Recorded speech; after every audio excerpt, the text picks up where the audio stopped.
Doctor Gayatri Debroy, gynaecologist and obstetrician. আজকে আমরা একটু কথা বলি পলিসিস্টিক ওভারিয়ান সিনড্রোম বা পলিসিস্টিক ওভারিয়ান ডিজিজ নিয়ে। ভীষণ কমন এখন, প্রত্যেক দিন ক্লিনিকে প্রচুর মহিলারা আসছেন পলিসিস্টিক ওভারিয়ান সিনড্রোম নিয়ে, বা অনেকেই এসে বলেন আমার পলিসিস্টিক ওভারি আছে। পলিসিস্টিক ওভারি থাকা মানেই কিন্তু পলিসিস্টিক ওভারিয়ান সিনড্রোম নয়। দেখা গেল আপনার কোনো কারণে একটা আল্ট্রাসাউন্ড করা হয়েছে, সেই আল্ট্রাসাউন্ডে দেখা গেছে ডিম্বাশয়ের গায়ে ছোট ছোট দানা দানা সিস্টের মতো আছে, তাহলে আপনার পলিসিস্টিক ওভারি আছে। কিন্তু আপনার তার জন্য কোনো রকমের শারীরিক সমস্যা নেই, কোনো হরমোনাল ইমব্যালেন্স নেই, তাহলে আপনার কোনো সিনড্রোম নয়, আপনার শুধুমাত্রই পলিসিস্টিক ওভারিজ আছে। আবার কারো কারো ক্ষেত্রে দেখা যেতে পারে যে এই পলিসিস্টিক ওভারি থাকার সঙ্গে সঙ্গে তার বিভিন্ন রকমের শারীরিক সমস্যা রয়েছে এবং হরমোনাল অনেক ইমব্যালেন্স রয়েছে, যা কিনা পলিসিস্টিক ওভারিয়ান সিনড্রোমে হয়। তাহলে কি কি হতে পারে সেই সমস্ত কারণগুলি, কি জন্য আপনি ভাবতে পারেন যে আপনার পলিসিস্টিক ওভারিয়ান সিনড্রোম হতেও পারে? সবচেয়ে বেশি যেটা কমন দেখা যায় সেটা হলো অনিয়মিত ঋতুস্রাব।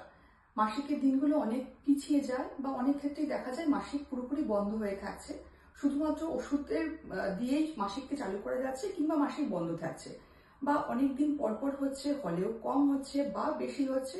এই সবগুলি হলো হরমোনাল ডিস্টারবেন্সেসের অনেকগুলো পার্ট। এটা হলো সবচেয়ে কমন। এছাড়াও আসে হঠাৎ করে ওজন বেড়ে যাওয়া, অবাঞ্ছিত রোম গজিয়ে যাচ্ছে শরীরের বিভিন্ন অংশে। মেয়েদের ক্ষেত্রে দেখা যায় একটা হালকা গোফের রেখাও অনেক সময় দেখা যেতে পারে। শরীরে অনেক জায়গায় কালো কালো ছোপ আসতে পারে, যেমন ঘাড়ে, আর্মপিটসে, এসব জায়গায় হঠাৎ করে দেখা যাচ্ছে কালো কালো ছোপ তৈরি হচ্ছে। অনেকের ক্ষেত্রে একটা ফ্যামিলি হিস্ট্রিও একটা বড় কাজ করে এই পলিসিস্টিক ওভারিয়ান সিনড্রোমের পিছনে। তাহলে যদি এই ধরনের কোনো রকমের সমস্যা থাকে তাহলে অবশ্যই আপনি চিকিৎসকের পরামর্শ নেবেন। এছাড়াও একটা বড় অংশ আমাদের কাছে আসে যখন বিয়ের পরে সন্তান আসা নিয়ে সমস্যা তৈরি হয়, একটা সাবফার্টিলিটির সমস্যা তৈরি হয়, তখনও অনেকে আসে এবং আমরা তখন ইনভেস্টিগেশন, হরমোনাল ডায়াগনোসিস এবং আল্ট্রাসাউন্ড এগুলো করে দেখতে পাই তার একটা পলিসিস্টিক ওভারিয়ান সিনড্রোম আছে। তাহলে যদি এরকম কোনো সমস্যা থাকে খুব তাড়াতাড়ি চিকিৎসকের পরামর্শ নিন। রোগটাকে যদি আগে থেকে ডায়াগনোসিস করা যায় তাহলে তার চিকিৎসাটাও অনেক আগে থেকে শুরু করা সম্ভব হবে। যদি আপনার পলিসিস্টিক ওভারিয়ান সিনড্রোম থাকে, ভয় পাবেন না। এটা এমন কোনো রোগ নয় যার জন্য আপনার জীবন সংশয় হতে পারে, বা এমন কোনো রোগ নয় যার জন্য আপনাকে অপারেশন করতেই হতে পারে, বা এমন কোনো রোগও নয় যার জন্য আপনার সন্তান আসবেই না। পলিসিস্টিক ওভারিয়ান সিনড্রোম ম্যানেজমেন্টের আমরা তিনটে ভাগ আছে। তার মধ্যে একটা হলো active healthy lifestyle, dietary modification এবং মেডিসিনস।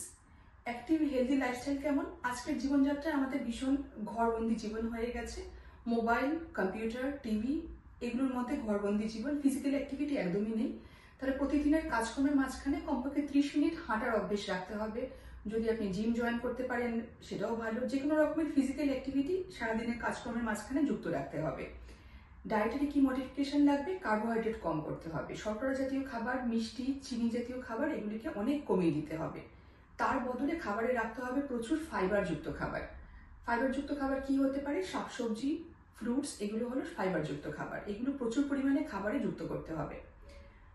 এবার সেই active healthy lifestyle, dietary modification, তার সাথে হলো মেডিসিনস।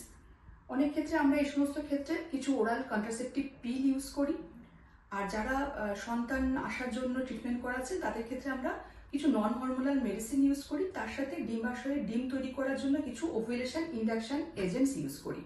তাহলে এগুলো সব যদি প্রপারলি ইউজ করা হয় এবং যদি আপনি খুব তাড়াতাড়ি সজাগ থাকেন, সচেতন থাকেন, শুরু থেকে অ্যাক্টিভ হেলদি লাইফস্টাইল, ভালো হেলদি ডায়েট মেনে চলেন, তাহলে অনেকাংশেই আমরা পলিসিস্টিক ওভারিয়ান সিনড্রোমকে দূরে সরিয়ে রাখতে পারবো।